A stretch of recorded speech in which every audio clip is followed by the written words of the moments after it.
राम राम जी सभी भाइयों को। मैं हूं बाबा रामदास और आप देख रहे हैं मेरा यूट्यूब चैनल बाबा की खरी खोटी। तब हरियाणा के चुनाव में गर्मी आ गई है। पूरे भाजपा के सारे स्टार प्रचारक जो हैं वो चुनाव मैदान में कूद गए हैं। मोदी जी, योगी जी, अमित शाह जी, जेपी नड्डा और जितने भी कम से कम 50-55 स्टार प्रचारक हैं जो पूरे देश से आके चुनाव प्रचार कर रहे हैं। वो जो यादव जी हैं, मध्य प्रदेश के जो मुख्यमंत्री हैं, वो भी आके जो पूरा अहिरवाल क्षेत्र है, जहां जहां यादव पॉपुलेशन ज्यादा है हरियाणा में, वहां पे धुआंधार प्रचार कर रहे हैं। इसके अलावा भाजपा के जितने स्टार प्रचारक हैं उनकी रैलियां हो रही हैं। मोदी जी अभी परसों जो है अंबाला की एक बड़ी शानदार रैली करके गए हैं। इसके अलावा मोदी जी की रैलियां पूरे हरियाणा में हो रही हैं। और मैं तो सब डे वन से कह रहा हूं कि भाजपा हरियाणा की सभी 10 सीटें जीत रही है। भाजपा का रिजल्ट हरियाणा में 10-0 रहेगा। तो हमारे यहाँ के जो सुपारी मीडिया है वो तो कुछ और ही कह रहे हैं। वो तो कह रहे हैं जी 5 कांग्रेस जीत रही है, बाकी 5 कांग्रेस लड़ाई में है। तो बड़ा कंफ्यूजन है। तो अच्छा, हम जो है बड़े तथ्यात्मक आधार पे बात करते हैं। हम ये कहते हैं कि भैया हमने मान लिया कि हरियाणा में कांग्रेस जीतेगी, पर किसके वोट से जीतेगी वो वोट दिखाओ। जैसे फॉर एग्जांपल हम तो वो आदमी हैं कि आप, एक किसान बोले जी मेरे तो 40 मन गेहूं होगा। मैंने कहा कौन से खेत में होगा भाई, चल देखा। तो वो खेत में उसने खड़ा कर दिया। तो मैं बोला ये 40 मन की फसल है, इस गेहूं में आपको लग रहा है कि 40 मन गेहूं होगा? जो अनुभवी किसान तो फसल देख के, झाड़ देख के बता देता है ना, बाल कितनी बड़ी है, दाना क्या है, कितनी है, घनत्व क्या है, फसल की क्या कंडीशन है। तो हम तो उस तरह से एनालिसिस करते हैं। तो ये एक ऑडियो चल रही है जो कि दो हुड्डा समर्थक किलोई हलके के, जो गढ़ी सांपला किलोई जो हलका है, हुड्डा साहब का गृह प्रदेश जो है, गृह एरिया, होम ग्राउंड, वहां के ये दो हुड्डा समर्थक हैं जो कि कोसली में जो चुनाव प्रचार हो रहा था उसका उसकी चर्चा कर रहे हैं कि भाई कोसली गए थे, क्या हुआ। तो वो बता रहा है कि जी कोसली में तो एक जगह किसी गांव में दीपेंद्र का बहुत बड़ा बहिष्कार हुआ और हम तो वहां से बड़ी मुश्किल से निकल के आए। तो दूसरा वाला पूछ रहा है कि क्या पोजीशन है। तो जरा एक बार ये ऑडियो सुन लीजिए। उसके बाद मैं जिन भाइयों को जो हरियाणा से बाहर के हैं, जिनको ये जो ये हरियाणवी भाषा समझ में नहीं आएगी, तो मैं इस ऑडियो तो 3-1 मिनट की ऑडियो है जी, ये सुन लो पहले। उसके बाद मैं आपको इसको एक्सप्लेन भी कर दूंगा। प्रोग्राम रहेगा इस पर कर रहा हूं प्रोग्राम में। और कर रहा हूं प्रोग्राम में और की जगह 10 बजे शुरू करा ना। हाँ, प्रोग्राम तो पहले तो रात 8 बजे शुरू हो जाएगा। अच्छा, प्रोग्राम गामा है, प्रोग्राम है पटवती में 10 बजे शुरू होगा। अच्छा, उस तो पहले करते थे लगभग कच्चा प्रोग्राम कर रहे तो 3 जगह नहीं, 15 का था, वो 15 का था, 15 था। फिर क्या होया, क्यों है कि इतना मुंडा बहिष्कार कर दिया न, तो तो होगा जब काट के लाए। यहाँ मैं कोसली मैं तो सोच रहा था यार, ये तो बहुत टूट रही है। हाँ भाई टूट कुछ नहीं। तो तीनों के खड़े हुए फालतू फालतू की लीड फालतू हो क्या? फिर कौन है जीतता हुआ जो कराएंगे? तो छोटे मोटे लोग फालतू से 15 का लिया। हाँ, बोले तो मंत्री के फालतू वही बात होगी। फिर कौन है जीतता भाई? तो मैं ये अपने आले छोरी शोध के जो करिए का मामला बढ़न देते ना। इसका और घना फर्क वो पड़ रहा है, सारा फर्क है। हाँ, ऋण बहन चौदह समझ में बात तो नहीं आ रही है। अरे वो आज से खत्म है मामला, सब खत्म है, कहाँ खत्म हो? अभी तो मैंने टारगेट है इसको लड़ाने का है। और इनका क्या टारगेट होता है? इन अपने वाला का टारगेट सही होता है। अपने वाला है तो भाई ये थोड़ा नला है, सामने मुख्यमंत्री बुला रहे हैं। कौन से स्टेट का होता कर मुख्यमंत्री का ले? उत्तराखंड का कितना बुला रखा है? सामने गांव में ठाकर है और प्रोग्राम कर रहे हैं। क्या मैं सामने गांव है, हमारे नाम दो रहे हैं। कांग्रेस वाले ना बुला रहे, बीजेपी वाले मंगाऊंगे, बुलाऊंगे, कांग्रेस वाले को बुलाऊंगे। अच्छा, द्वार को तक मुख्यमंत्री जिसके घर आ जाएगा, जिसके गांव में आ जाएगा, ठाकर वो तो और कितने दे देंगे? थोड़ी ठाकर है, नो नोट बॉन्ड खाली की बात से एक सके गांव में एक 50-100 पर्चियां बाबत है, 100-150 पर्चियां बाबत है, ठाकर मुख्यमंत्री बुला दिया तो बीजेपी का थोड़ा ना ला रहे हैं, वो छकमा ला रहे हैं। ये बाकी है, तो खेल देखी पर के चल रहा है, इलेक्शन लो आने दे, कौन है जीतने दे फिर मेरे ख्याल में ये फिर राजो कांग्रेस खत्म हो जाएगी। नहीं मैं बुझू हूँ फिर तुम कल कई गमा में गए फिर तू गया था?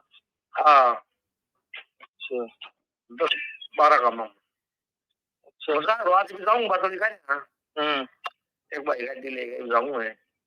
अच्छा आज बात तो ये प्रोग्राम से देखता हूँ मैं तो वो सोच रहा था रेवाड़ी करना था भाई की लीड टूट रही है तो उनका बच रही है आज इस साइड में जाने की तमन्ना थी, तो आज बात तो ये एरिया में है विशेष तमाम प्रोग्राम 200% है अरविंद शर्मा ही बद रही है प्रेन है वोट अच्छी बात करो और 300% 500% आज इसकी बद की उसकी बद की खुले रुके मारे दापा थोड़ा दे रहे हैं खुली।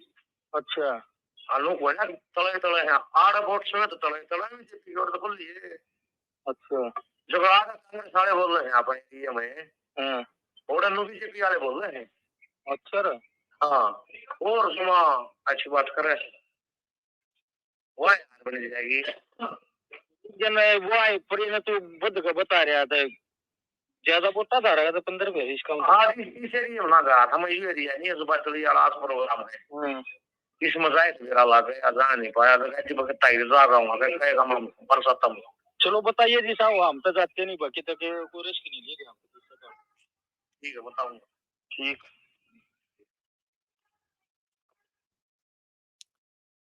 ये थे साहब दो दीपेंद्र हुड्डा समर्थक कोसली हलके के जो आपस में बात कर रहे थे। क्या बात हो रही थी? बता रहे थे कि वो कोसली में नहीं, ये किलोई हलके के थे और कोसली में जो चुनाव प्रचार हो रहा है ना दीपेंद्र का, उसकी चर्चा कर रहे थे। तो क्या चर्चा हो रही थी कि भाई हम तो वहां गए थे तो वहां तो बहुत ज्यादा समर्थन है अरविंद शर्मा के लिए। ये कोसली हलका वो है जो यादव बहुल है और जहां से पिछले 2019 के चुनाव में दीपेंद्र हुड्डा 75,000 से पिछड़ गए थे और बाकी 8 विधानसभा हलकों में 3 में जो है भाजपा आगे थी। 4 या 5 ऐसे हलके थे जहां भाजपा को लीड कांग्रेस को लीड मिलती है। उसमें से एक है ये गढ़ी सांपला किलोई जो जो उनका अपना घर है भूपेंद्र दीपेंद्र हुड्डा का। तो ये दो जो समर्थक थे ये किलोई के रहने वाले थे और कोसली की बात कर रहे थे कि भाई कोसली में तुम चुनाव प्रचार में गए थे, क्या हुआ? उन्होंने बोला जी वहां तो बहुत जबरदस्त जन समर्थन है। और तो ये पूछ रहे थे कि हम तो ये सोच रहे थे कि कोसली में इस बार वोट कुछ कम होगी तो हमारी लीड कम हो जाएगी। तो ये दीपेंद्र हुड्डा समर्थक बता रहा है कि लीड कम नहीं होगी, इस बार कोसली से लीड बढ़ जाएगी, बल्कि बहुत ज्यादा बढ़ जाएगी। तो दूसरा समर्थक बोलता है कि हम तो ये सोच रहे थे कि इधर से हम कुछ कवर कर लेंगे। तो बोला नहीं, जितना इधर से कवर करेंगे कोसली में लीड बढ़ जाएगी। तो वो दूसरा वाला समर्थक बोला कि इस बार तो फिर तो हारना मुश्किल है। बोला जी बीजेपी ने पूरा जोर लगा रखा है। तो बोला कैसे? बोला जी वहां पे कोई राजपूतों के कुछ घर हैं एक गांव में जिसमें 100-150 वोटर हैं। बोला बीजेपी ने उस गांव में उत्तराखंड के चीफ मिनिस्टर जो कि स्वयं राजपूत हैं उनको बुला रखा है। तो अब आप समझ लो बीजेपी कितना सीरियसली इस चुनाव को लड़ रही है, कितना जोर लगा रखा है कि मात्र 150 वोटों के लिए उस गांव में उत्तराखंड के राजपूत सीएम को उतार दिया चुनाव प्रचार करने के लिए। कितने सीरियस हैं बीजेपी वाले इस। तो उन्होंने कहा जी इन्होंने तो पूरा जोर लगा रखा और उनका ये मानना है कि अगर दीपेंद्र हुड्डा को रोहतक में इस बार हरा लेंगे तो कांग्रेस हरियाणा से खत्म हो जाएगी। ये दो हुड्डा समर्थक बातें कर रहे हैं। तो बोले और क्या हाल है? बोला बहुत मुश्किल है। अच्छा, अब सवाल ये उठता है कि क्या किलोई में दीपेंद्र हुड्डा की लीड जो कि पिछली बार 45,000 थी, वो बढ़ेगी या उनका वोट बढ़ेगा? तो वहाँ की जो किलोई की मेरे पास जो भी रिपोर्टें आई हैं, क्योंकि मैं, जैसे कि आपको पता है, मेरे को तो हर गांव से लोग फोन करते हैं और मैं बराबर सा एकदम न्यूट्रल होके उनकी बात सुनता हूँ, वहां से गैदर करता हूँ सारी इंफॉर्मेशन। तो वहां से मुझे दो, जो मेरा जो आकलन है वो है कि कृष्ण मूर्ति हुड्डा जी ने जब से कांग्रेस छोड़ के बीजेपी ज्वाइन की है, और सतीश नांदल, ये जो दो नेता हैं, और इसके अलावा गांव में जो और फैक्टर्स हैं, किलोई हल्के से कम 20 से 25,000 की लीड कम हो रही है। और यही वो हल्का है जहां से भूपेंद्र और दीपेंद्र हुड्डा कोसली वाली लीड को थोड़ा बहुत कवर करते हैं। इस बार कोसली की लीड बढ़ जाएगी, अगर नहीं भी बढ़ती है तो 75,000 मेंटेन रहेगी। और बाकी जिन जिन हलकों से दीपेंद्र की लीड 2019 के चुनाव में थी, वहां से वो लीड हर हलके से इस बार कम हो रही है। जी हाँ, फिर वो चाहे महम हो, चाहे बेरी हो, चाहे कलानौर हो, चाहे बादली हो, कोई भी हल्का हो।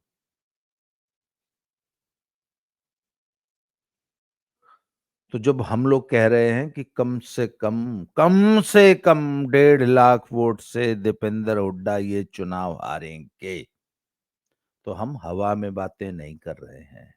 और सुन लो, अगर रोहतक में ये हाल है तो बाकी प्रदेश में क्या हाल होगा? अभी तक की जो मेरी सूचनाएं हैं, उसमें सिर्फ एक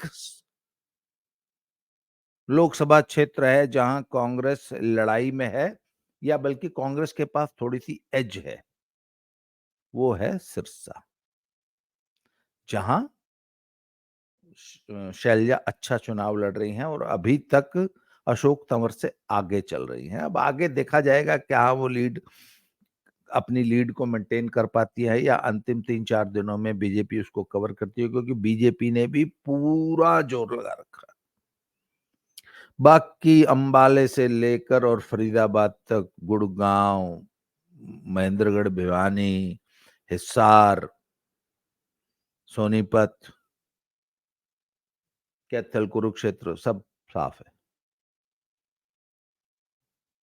2019 की जैसे जो जो लीड्स थी ना, कमोबेश वही लीड रहने वाली है। और अभी तो मैंने कहा कि अभी तो चुनाव में 4-5 दिन पड़े हैं, इस दौरान गर्मी और बढ़ेगी और ज्यादा तगड़ा चुनाव प्रचार होगा। अच्छा, एक चीज मैं आपको बताऊं, पिछले एक हफ्ते से कांग्रेस का जो ग्राफ है वो लगातार नीचे आ रहा है और बीजेपी का ग्राफ बढ़ रहा है, क्योंकि बीजेपी के पास स्टार प्रचारकों की एक पूरी फौज है, जिसमें मोदी जी, योगी जी, अमित शाह, और जैसे उत्तराखंड का सीएम, वहां मध्य प्रदेश का सीएम, पूरे देश से लोग आ रहे हैं प्रचार करने। कांग्रेस के पास प्रचारक ही नहीं है। आप बता दो कि कांग्रेस के पास एक भी ऐसा चेहरा बता दो जो कि आके हरियाणा में प्रचार कर जाए। भाई, हुड्डा बाप बेटे के अलावा और है कौन कांग्रेस के पास? गांधी परिवार तो अमेठी और रायबरेली में उलझा हुआ, उनको तो वहीं इज्जत बचानी मुश्किल हो रही है। लगातार डेरा डाला हुआ है, प्रियंका गांधी ने रायबरेली से हिल ही नहीं रही। राहुल जी भी रायबरेली और अमेठी प्रचार कर रहे हैं। हरियाणा के लिए उनके पास फुर्सत ही नहीं है। और बात एक और है ना, कि जब आपने अपनी मर्जी से टिकट बांटे हैं, हाईकमांड की बिल्कुल सुनी ही नहीं हुड्डा साहब ने, तो बोला ठीक है, जब आपने बांटे हैं, अब आप ही मालिक हो हरियाणा कांग्रेस के, तो अपनी लड़ लो, चुनाव देख लो, करो प्रचार, हमारा मुंह क्या देख रहे हो? और दूसरी बात है कि मान लीजिए गांधी परिवार आके हरियाणा में प्रचार कर भी जाए तो उससे वोट कितने बढ़ते हैं? गांधी परिवार के पास कौन सा वोट बचा हुआ है? रायबरेली अमेठी भी गांधी परिवार को अखिलेश यादव चुनाव लड़वा रहे हैं। अखिलेश यादव ने पूरा जोर लगा रखा है कि समाजवादी पार्टी का पूरा वोट अमेठी रायबरेली में शिफ्ट होगा, तब लड़ाई में आएंगे। अमेठी तो खैर सवाल ही पैदा नहीं होता। रायबरेली में लड़ाई चल रही है और वो तब होगी जब अखिलेश यादव का वोट ट्रांसफर हो जाएगा। कांग्रेस के पास अपना वोट बैंक कौन सा है? अच्छा, अब आ जाते हैं वापस हरियाणा पे।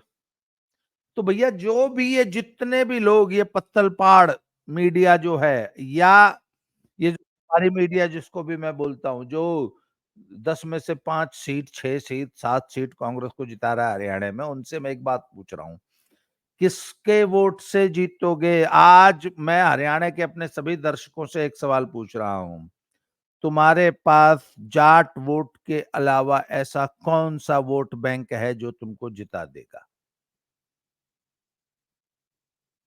भाई बेस वोट चाहिए ना, कोर वोट जिसको बोलते हैं। वो भी जाट है, जाट भी 4 जगह बट रहा है मिनिमम। मोटा हिस्सा मान लिया कांग्रेस के पास जा रहा है, 60%, 60%, ओनली 60%। 10% इनेलो और जसपा मिला के ले रही है और 20 से 30% भाजपा ले रही है। तो 60% जाटों के वोट से चुनाव जीत जाओगे? आप बताओ ना। 70% से ज्यादा ओबीसी अन्य वर्ग हैं हरियाणा में, जिसको 35 जात बोलते हैं। अब हम एक असेसमेंट और कर रहे हैं कि भैया 35 जात का जो ध्रुवीकरण था, पोलराइजेशन था, वो इंटैक्ट है क्या? हाँ जी, वो इंटैक्ट। मैंने तो रोहतक में पता लगा कि रोहतक की भी एससी वोट पूरी की पूरी भाजपा में जा रही है। पूरी पूरी जब हम बोलते हैं तो मेजोरिटी 70, 80, 80, 85% तक। तो कांग्रेस किसके वोट से चुनाव जीत जाएगी भाई? जहां सिरसा सिरसा में थोड़ा बहुत शैलजा का प्रभाव है, वहां एससी वोट मिल रही है कांग्रेस को। बाकी किसी भी हल्के में एससी वोट पूरी की पूरी कांग्रेस को नहीं जा रही। तो कांग्रेस सिर्फ जाटों के बल पे राजनीति करेगी हरियाणा में? सवाल ये आ गया। और क्या भाजपा की जो 35 जाति वाली राजनीति थी वो इंटैक्ट है? क्या वो पोलराइजेशन जो भाजपा का था वो है? हाँ जी, आज भी कुछ बढ़ जाएगा, कम नहीं होगा। इसलिए भैया कांग्रेस की हालत बहुत ज्यादा खराब होने वाली है 4 जून को, और बीजेपी हरियाणा में 10-0 जीत रही है। इस ऑडियो में 2 हुड्डा समर्थक जो हैं वो स्पष्ट कह रहे हैं बहुत मुश्किल है जीतना। खुद हुड्डा के समर्थक रोहतक में बोल रहे हैं कि दीपेंद्र का जीतना बहुत मुश्किल है। एक जो जनरल सेंटिमेंट जो पिछली बार सुनने को मिला था कि अच्छा, हमने हुड्डा को 7,500 वोट से हरा दिया। अगर रोहतक की जनता तो ये मानती थी कि नहीं, हुड्डा अपराजेय है, अनडिफीटेबल है, इसलिए हम तो पहले ही मान के चलते थे कि यार देखो, ये रोहतक तो ये कांग्रेस जीत ही जाएगी। जब पिछली बार हार गई तो वो इनका अपराजेय गढ़ जो था ना, वो टूट चुका है। अब लोगों को मालूम है ना, इसने तो नहीं हरा लेंगे। इसलिए इस बार रोहतक में लीड 1.5 लाख तक रह सकती है। और ये ग्राउंड रिपोर्ट है। मैं आज ये वीडियो 19 तारीख को दिन में 11 बजे, सुबह 11 बजे बना रहा हूं।